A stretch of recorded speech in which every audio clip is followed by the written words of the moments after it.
Brought you bye independence. कण कण में स्वाद, कण कण में भारत।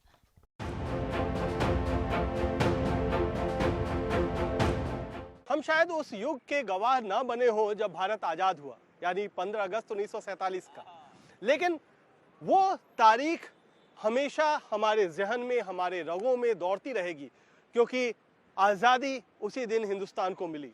और जब आज़ादी की बात आए और इंडिया गेट का जिक्र ना हो, ऐसा भला कैसे हो सकता है?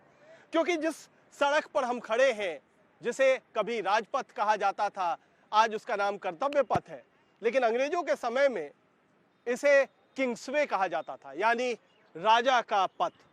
तो इसीलिए उसको ट्रांसलेट करके राजपथ कहा गया। लेकिन जो पीछे इंडिया गेट खड़ा है, वो एक तरीके से कई सारी चीज़ों का, कई सारे इतिहास का गवाह है। क्योंकि इंडिया गेट कब बना, क्यों बना, और आखिरकार 15 अगस्त 1947 को इस राजपथ, कर्तव्य पथ पर वो जश्न कैसे मनाया गया, ये कई किताबों में उसका जिक्र मिलता है। सबसे पहले हम इंडिया गेट की बात करते हैं। दरअसल इंडिया गेट उन शहीदों के सम्मान में बनाया गया था जो 1914 से लेकर 1919 के बीच में जो पहला वर्ल्ड वॉर हुआ, प्रथम विश्व युद्ध हुआ, उसमें जो भारतीय सैनिक शहीद हुए, उनके लिए यह बनाया गया। और ये सिर्फ भारतीय सैनिक जो प्रथम विश्व युद्ध में शहीद हुए उनके लिए नहीं, बल्कि तीसरे एंग्लो अफगान वार, यानी अंग्रेजों के साथ जो अफगान युद्ध हुआ, उसमें भी जो सैनिक शहीद हुए, उनके लिए भी ये एक तरीके से स्मारक इंडिया गेट का बनाया गया। उस इंडिया गेट पर 13,000 नाम अंकित हैं, और 13,000 नाम अंकित उन शहीदों के हैं जो प्रथम विश्व युद्ध और जैसा मैंने बताया कि एंग्लो अफगान वॉर में शहीद हुए थे। इसी इंडिया गेट को अमर जवान ज्योति भी मिला 1971 के बांग्लादेश युद्ध के बाद। और बांग्लादेश युद्ध में जो जवान शहीद हुए, उनकी याद में एक शहीद स्मारक अमर जवान ज्योति बनाई गई।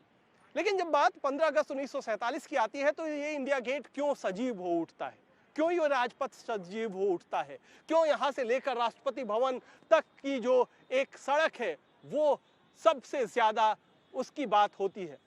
क्योंकि 15 अगस्त को जब 1947 में हम जाग रहे थे अपने आजादी की नई सुबह में, तब यहाँ पर पूरा राजपथ खचाखच भरा हुआ था। तिल भर रखने की जगह नहीं थी। ऐसा कहा जाता है कि कनॉट प्लेस तक लोग खचाखच भरे हुए थे। ऐसा अनुमान लगाया गया कि महज 30,000 लोग आजादी के जश्न को देखने के लिए आएंगे, लेकिन 5 लाख लोग इस राजपथ पर इकट्ठा हो गए। ऐसी स्थिति आई कि जो वायसराय की बग्गी थी वो फंस गई भीड़ में, लोगों ने उसे घेर लिया, और उनके एक जो अंगरक्षक थे, उनका घोड़ा भीड़ में दब गया, वो गिर गया। जो वायसराय की बेटी थी 17 वर्ष की पामेला, उन्हें पैदल उतर करके जाना पड़ा।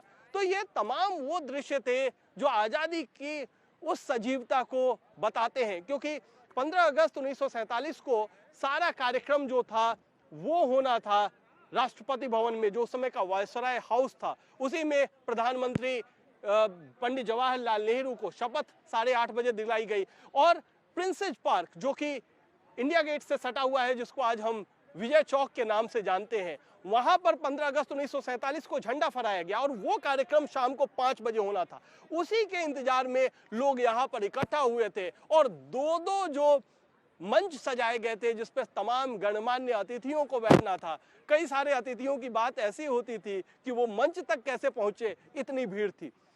तो हम इस इंडिया गेट और इसके आसपास के जो तमाम धरोहर हैं, वहां पर आकर के रोमांचित इसलिए भी उठते हैं क्योंकि वो उस 15 अगस्त 1947 की याद दिलाता है, जो 15 अगस्त 1947 पर पूरा भारतवर्ष का एक तरीके से वहां से आए हुए लोगों से एक जन सैलाब यहाँ उमड़ा था, और वो उस घड़ी की याद दिलाता है। 21 तोपों की सलामी भी यहीं से पहली बार दी गई थी। तो ये तमाम चीजें इतिहास में दर्ज हैं, लेकिन जब जब 15 अगस्त आएगा, तब तब आजादी के उस जश्न की यादगार भी हमारे जहन में जरूर ताजा होगी।